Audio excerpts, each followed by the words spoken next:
My name is Rachel Morrison, and I'm sitting in a mahogany-paneled conference room watching my older brother Marcus perform what he thinks is his greatest triumph. He's got our mother on one side, our Aunt Patricia on the other, and 12 other family members arranged around the table like he's holding court. He's wearing a custom suit that cost more than most people's monthly salary, and his wife Vanessa keeps touching his arm like he's already royalty. I'm in the corner chair, the one near the door, where I've always been placed at family gatherings. If you've ever been the family scapegoat while watching the golden child take credit for everything, hit that like button and subscribe right now. You're not going to want to miss what happened next. 4 years ago, when Grandpa Thomas was diagnosed with stage 3 lung cancer, everything changed in our family. Not because we rallied together. That would have required us to actually function like a healthy family. No, everything changed because suddenly there was an estate worth fighting over. 10 rental properties scattered across 3 counties. Commercial buildings with long-term corporate leases.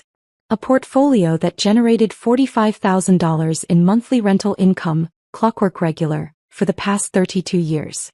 Marcus saw dollar signs. I saw Grandpa slowly dying and pretending everything was fine. Our family had always worked a certain way. Marcus was the responsible one, the successful one, the one Mom bragged about at church. He had the finance degree from state, the corporate job, the beautiful wife, the right opinions about everything. I was the artsy one.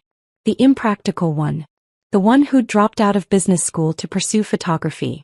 The disappointment. Mom introduced me at family events as Rachel, who's still figuring things out, even when I was 32 years old. Marcus made it crystal clear how things would go. When Grandpa passes, he told me over coffee 2 weeks after the diagnosis, someone's going to need to manage the estate properly. Someone with actual business experience. Grandpa's not even gone yet, I said. I'm being realistic. You're being emotional. This is why you'll never succeed at anything, Rachel. I didn't argue.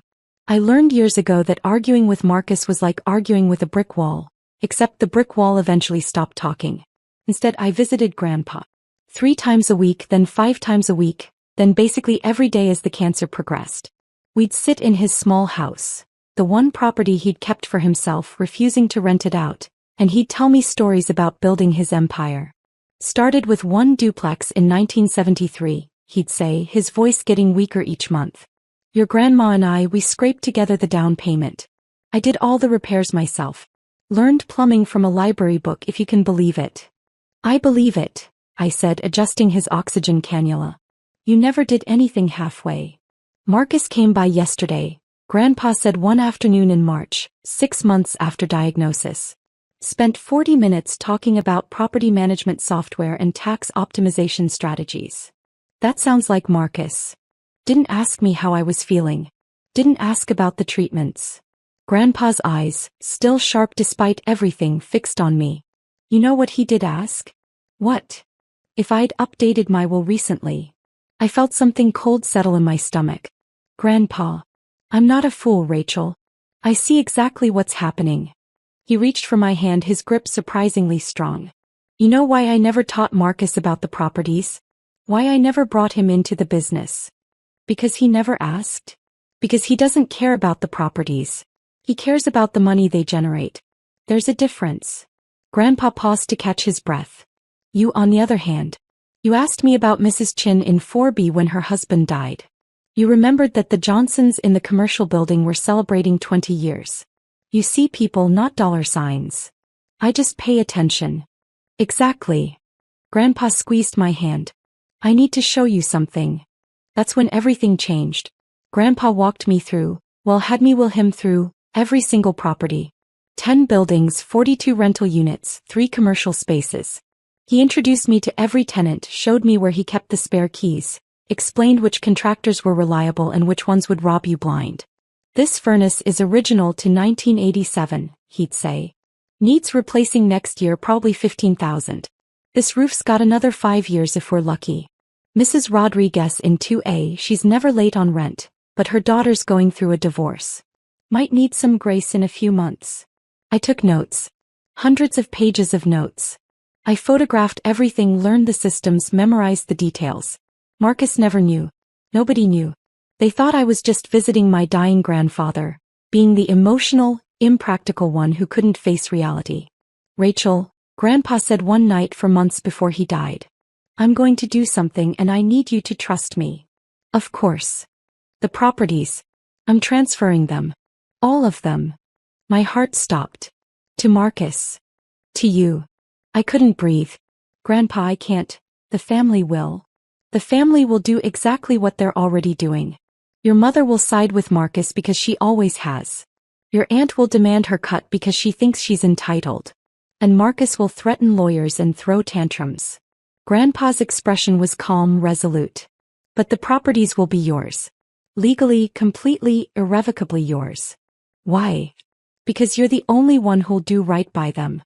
The only one who sees them as homes for people, not just income streams. He pulled out a folder thick with documents. My lawyer's been working on this for 2 months. Everything's ready. We just need your signature. I signed. My hands were shaking so badly I could barely hold the pen, but I signed. The transfers went through quietly. Grandpa's lawyer, Mitchell Chin, was a master of discretion. Property records were updated, deeds were filed, everything was done properly and legally. The monthly rent, all $45,000 of it, started depositing into an LLC account in my name. And I didn't tell anyone. Not because I was hiding it exactly, because I was protecting it. And because, honestly, I wanted to see what would happen. I wanted to see if my family would love me without thinking I was the broke, irresponsible failure. Spoiler alert, they didn't. Grandpa died on a Tuesday in November. Peaceful at home with me holding his hand. His last words were, "You're going to be just fine, kiddo. Better than fine." The funeral was a circus. Marcus gave a eulogy about Grandpa's business acumen and legacy. Mom cried dramatically. Aunt Patricia complained about the flower arrangements. I sat in the back and said nothing. Drop a comment and let me know where you're watching from tonight. 3 days after the funeral, Marcus called the family meeting. Estate matters need to be settled, he announced. We're meeting at Mitchell Chen's office next Thursday. Everyone needs to be there. I showed up in jeans and a sweater. Marcus was in his power suit. Mom wore her funeral pearls. Aunt Patricia brought her husband Gerald, who immediately started talking about how he'd always helped Grandpa with business advice. That was a lie. Gerald was a dentist who'd never managed anything more complex than his own practice. Mitchell Chen's conference room was designed to intimidate. Floor-to-ceiling windows, leather chairs, law books lining the walls. Mitchell himself was 73, sharp as a tack, and had known Grandpa for 40 years. Marcus didn't wait for Mitchell to start the meeting. He stood up like he was chairing a board meeting, pulled out a leather portfolio and smiled at everyone. "I want to thank you all for coming," he said, like he'd organized this instead of just demanding everyone show up. "Grandpa Thomas left behind a significant estate, and it's important we handle this properly." "Marcus," Mitchell said quietly, "perhaps we should." "I've spent the last 3 days reviewing the properties," Marcus continued, ignoring him completely. 10 buildings, 42 units, stable cash flow. Grandpa built something remarkable, and it's our responsibility to honor that legacy. Mom nodded approvingly. Aunt Patricia whispered something to Gerald. I sat perfectly still. "Now, I know Grandpa never officially named an executor," Marcus said, which was interesting because Mitchell's expression said that wasn't true at all. "But I think we can all agree that this estate needs professional management. Someone with actual business experience." "Marcus has always been so responsible," Mom chimed in. "Ever since he was a boy." "I've already spoken with several property management firms," Marcus continued. "And I've had my accountant run preliminary numbers on tax optimization strategies. Conservative estimates put the annual net income around $400,000, assuming we raise rents to market rate and cut unnecessary maintenance costs." I watched him. His confidence was absolute. He genuinely believed this was already his. "Now, obviously, there will be distributions to family members," Marcus said generously. "Mom, Aunt Patricia, even Rachel will receive something. But the responsible thing, the thing Grandpa would have wanted, is for the properties to be managed by someone who won't run them into the ground." Vanessa, his wife, actually started a slow clap. I'm not kidding. She started clapping like he'd just delivered the Gettysburg Address. "So here's what I'm proposing," Marcus said, pulling out a document. "I'll take ownership of the portfolio. In exchange, I'll provide annual distributions to family members. Mom gets $20,000 a year. Aunt Patricia gets 15. Rachel gets 10, assuming she demonstrates financial responsibility. 10,000. From an estate generating 45,000 monthly. Marcus, I said quietly. It was the first word I'd spoken. He looked at me like he'd forgotten I was there. Rachel, I know this seems complicated, but trust me. This is what's best for everyone. I'm sure you believe that. I've already had my lawyer draft the paperwork, Marcus said, sliding the document toward Mitchell. It's all very straightforward. We can probably have everything finalized by next week. Mitchell didn't touch the document. He was looking at me. Mom jumped in. Rachel, honey, this really is for the best. You're not equipped to handle something this complex. Marcus has the experience, the education. The responsible sibling gets it all, Marcus announced, standing up straighter. All 10 properties generating $45,000 in monthly rent. This is about legacy. This is about competence. That's when Mitchell Chin stood up. Interesting, he said, his voice carrying that particular tone lawyers use when they're about to destroy someone's world. Because the deeds were transferred 4 years ago. The room went silent. Marcus blinked. What? The properties, Mitchell said, opening his own folder. They were transferred out of Thomas Morrison's name in March 2021. All 10 buildings, all 42 units, all 3 commercial spaces. Mom's face went pale. That's not possible. Dad wouldn't. I handled the transfers myself, Mitchell continued. All properly filed with the county recorder's office. All legal, all documented. Marcus was shaking his head. No, that's not, I would have known. I've been managing the maintenance, I've been filing the expense reports. That's actually another interesting point, Mitchell said. Those maintenance receipts you filed with the estate? The ones claiming you've been managing the properties and spending your own money on repairs. Hit that subscribe button if you've ever had to set boundaries with toxic family, because what happened next changed everything. Marcus had gone very still. What about them? They're fraudulent. Mitchell pulled out another folder, this one much thicker. Every single receipt, every invoice, every claim of expenditure, all fabricated. And we can prove it. That's ridiculous, Marcus said, but his voice had changed. The confidence was cracking. I have documentation. You have fabricated documentation, Mitchell corrected. For example, this receipt claiming you spent $12,000 on a new HVAC system for the property on Maple Street. The actual HVAC company has no record of that work. Because it never happened. I must have used a different. Or this one. $8,000 for roof repairs on the commercial building downtown. Except the roofing company you supposedly used went out of business in 2019. 2 years before this receipt is dated.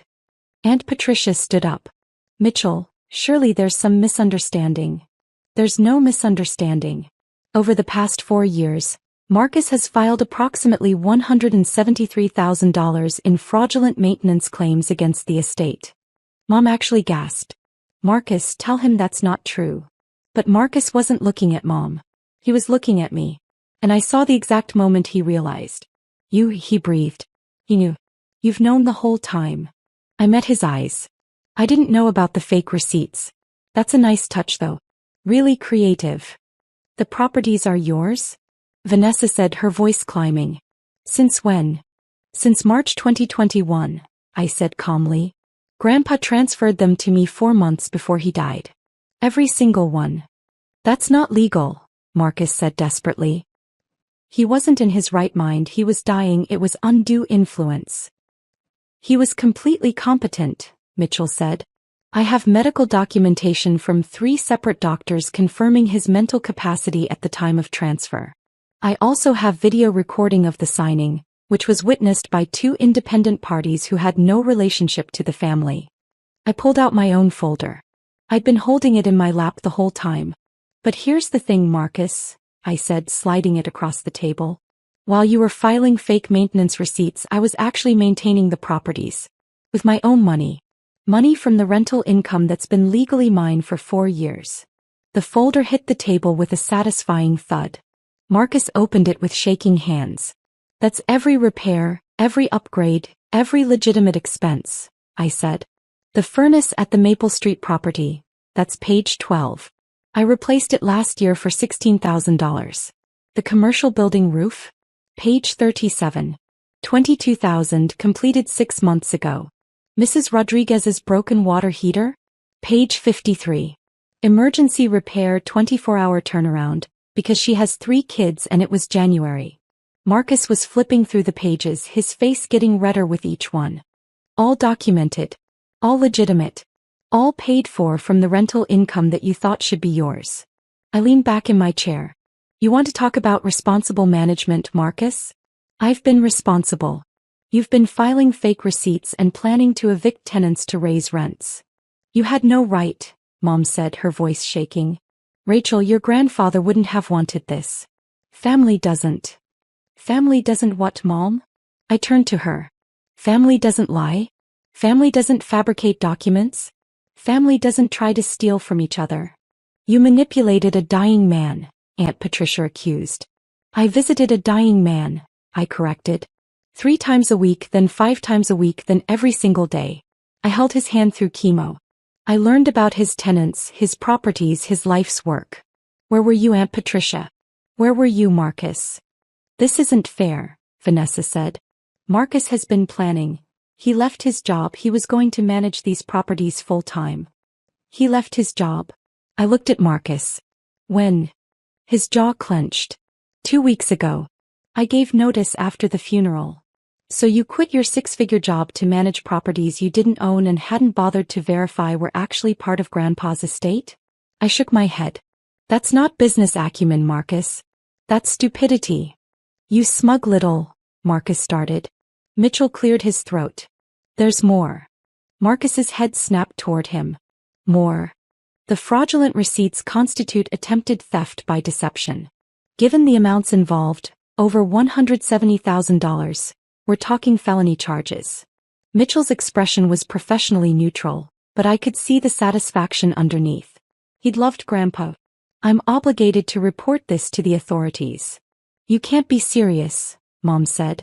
Mitchell, we've known each other for years. Which is exactly why I take this so seriously, Linda. Thomas was my friend. What Marcus attempted to do here isn't just unethical. It's criminal. Marcus stood up so fast his chair fell over. I'm not going to sit here and be accused of crimes by my own sister. Then leave, I said simply. You're not needed here anyway. You never were. That's when the door opened. 2 people walked in. A man and a woman, both in business suits, both carrying badges. Marcus Morrison, the woman said. Marcus went white. Who are you? Detective Sarah Chin, Fraud Division. This is Detective James Rodriguez. She looked at Mitchell. We got your call. Call? Mom's voice was barely a whisper. I contacted the authorities this morning, Mitchell said. After reviewing the fraudulent documentation Mr. Morrison attempted to submit as legitimate estate claims. Detective Chin approached Marcus. Mr. Morrison, we need you to come with us. We have some questions about financial documents you've filed over the past 4 years. This is insane, Vanessa said, grabbing Marcus's arm. You can't just arrest him. We're not arresting him, Detective Rodriguez said. Yet. But we do need to talk about approximately $173,000 in fraudulent claims. Marcus looked at me. Actually looked at me maybe for the first time in 30 years. You're destroying the family. No, I said quietly. I'm just declining to be destroyed by it. He tried to say something else, but Detective Chin was already guiding him toward the door. Vanessa followed, her heels clicking frantically on the marble floor. The door closed. The silence that followed was deafening. Mom was crying. Real tears this time, not the performative ones from the funeral. How could you do this, Rachel? To your own brother. How could I? I stared at her. Mom, he tried to steal properties that Grandpa legally gave to me. He fabricated nearly $200,000 in fake expenses. He was planning to raise rents on families who've lived in those buildings for decades. And you're asking how I could do this? He's your brother, she whispered. And yet he never treated me like his sister. I stood up. I'm done begging for a place at this table. I'm done being the family disappointment while watching Marcus get praised for basic human functioning. I'm done. Aunt Patricia found her voice. You'll regret this. When you need family. I have family, I interrupted. I have Mrs. Chin in 4B who sends me homemade dumplings every Chinese New Year. I have the Johnsons who invited me to their daughter's wedding. I have 42 households who actually appreciate what I do for them. I looked at her. What I don't have is relatives who value me. And honestly, I'm okay with that. I picked up my folder and walked toward the door. Rachel, Mitchell called. You'll need these. He handed me another folder. Updated documentation for all 10 properties. Everything's in order. The LLC is generating excellent returns, by the way. Your grandfather would be proud. Thank you, Mitchell. One more thing. He lowered his voice. The fake receipts. I noticed them about a year ago. I've been building the case ever since. Your grandfather asked me to watch out for you. This is me keeping that promise. I hugged him. Actually hugged him right there in the conference room while my mother sobbed and my aunt glared. Then I left. The fallout was immediate and spectacular. Marcus was charged with attempted fraud and theft by deception within 48 hours. The local newspaper ran a story. Finance professional charged in elaborate estate fraud scheme. His LinkedIn profile disappeared. His wife's Facebook went private. Mom called me 17 times that first day. I didn't answer. She left voicemails ranging from pleading to angry to desperate. You're tearing this family apart, she said in message number 12. Your grandfather would be ashamed. I finally called her back on day 3. Grandpa knew exactly what he was doing, I said. He knew Marcus would try exactly this. That's why he transferred everything 4 years early. That's why he had everything documented. He was protecting his legacy from people who saw it as a cash grab. You poisoned him against his own family, she accused. No, Mom. I visited him while he was dying. There's a difference. I took a breath. You're welcome to be part of my life. But only if you can accept that I'm not the failure you've always treated me as. Otherwise, we're done. She hung up on me. She hasn't called back. Aunt Patricia tried a different approach. She showed up at my apartment with a casserole and an apology that lasted exactly as long as it took her to ask for $20,000. Just to help with Gerald's practice expenses, she said. No, I said. But we're family. Then act like it. Start with not demanding money from the niece you've ignored for 30 years. She left without the casserole. Marcus's case went to court 6 months later. The evidence was overwhelming. Fake receipts, fabricated invoices, forged signatures. His lawyer tried to argue emotional distress, grief-induced poor judgment, financial pressure from unemployment. The judge wasn't impressed. 18 months in minimum security, 5 years probation, full restitution to the estate. The sentence was delivered on a Tuesday. I wasn't there, but Mitchell called me immediately after. Justice, he said simply. Vanessa filed for divorce before Marcus even started his sentence. She'd already moved in with her personal trainer. The irony wasn't lost on anyone. The properties thrived. I replaced 2 more roofs, upgraded 3 kitchens and installed energy-efficient windows in the commercial building. Rent stayed stable. No increases unless absolutely necessary and always with 6 months' notice. Mrs. Rodriguez in 2A sent me a Christmas card. Thank you for understanding when Sarah moved back home, she wrote. Most landlords would have evicted us. You gave us grace. That card is framed in my office. A year after the estate meeting, I got a call from an unknown number. Rachel Morrison? A professional voice, female, confident. Speaking. My name is Jennifer Wu. I run a property management firm downtown. I've been hearing about how you've been managing the Morrison properties and I'm impressed.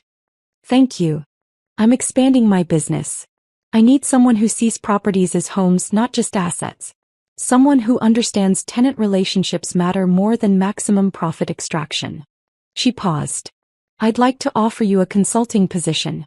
20 properties to start, $60,000 retainer, profit sharing on renovations you oversee. I took the job. 2 years after that, I bought 3 more properties. Fixed them up, rented them to families who needed a break, managed them the way Grandpa taught me. The business grew. The consulting expanded. Last month, Jennifer offered me a full partnership in her firm. You've changed how we operate, she said. Tenant retention is up 40%. Referrals are through the roof. You were right. Treating people like people instead of income streams actually makes better business sense. If you've ever had to walk away to save yourself, tell me your story in the comments. What would you have done? 3 years after the estate meeting, I was having coffee at the property on Maple Street. I'd converted the ground floor unit into a community room for tenants, when someone knocked on the window. It was Mom. She looked older. Tired.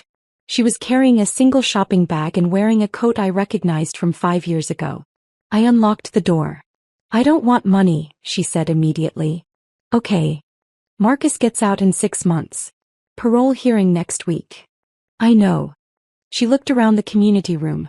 New paint, comfortable furniture, a bulletin board covered in tenant announcements and kids' artwork. "This is nice. The tenants like it. Mrs. Chin teaches Tai Chi here on Sundays. The Johnson kids do homework here after school." Mom sat down without being invited. "I was wrong. I waited. About Marcus. About you. About everything." Her hands twisted in her lap. "I thought success looked like his finance degree and corporate job. I didn't see that you were building something real. Something that actually helps people." "Why are you here, Mom?" "Because I miss my daughter. Not the daughter I wanted you to be. The daughter you actually are." She looked up. "I know I don't deserve forgiveness. I know I enabled Marcus, dismissed you, treated you like you were less. I can't change that. But I'm asking anyway." I sat down across from her. "What happened to standing by Marcus no matter what?" "I visited him in prison last month. Do you know what he said?" She laughed bitterly. "He blamed me. Said I pressured him, created unrealistic expectations, made him feel like he had to be perfect. Blamed everyone but himself. Sounds like Marcus." "It does, doesn't it?" Mom wiped her eyes. "I spent 3 years defending him, alienating everyone, insisting you were the problem.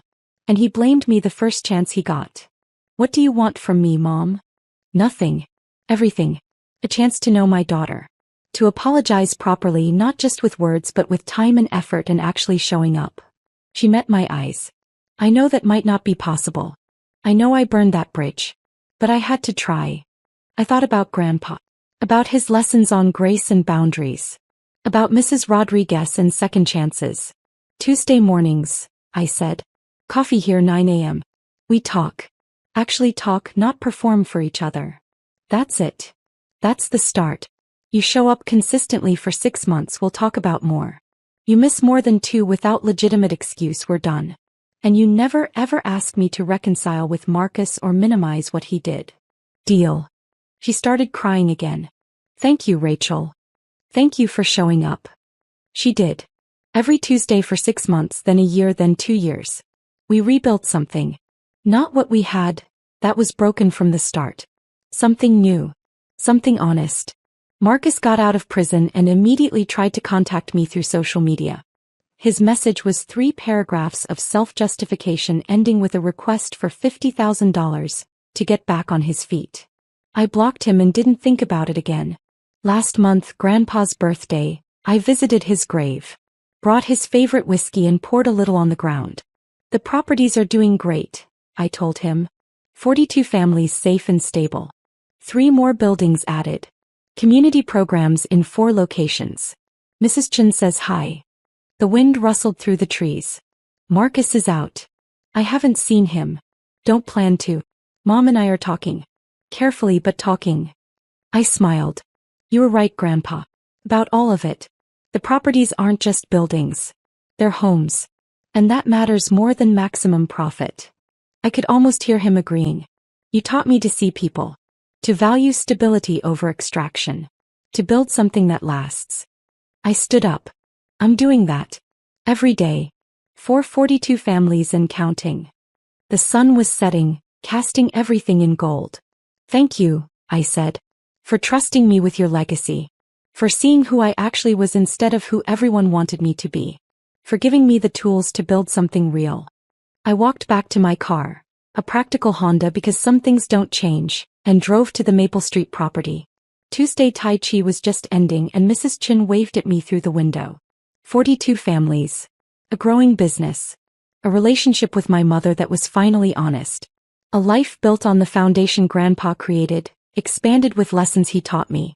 Marcus wanted the empire handed to him.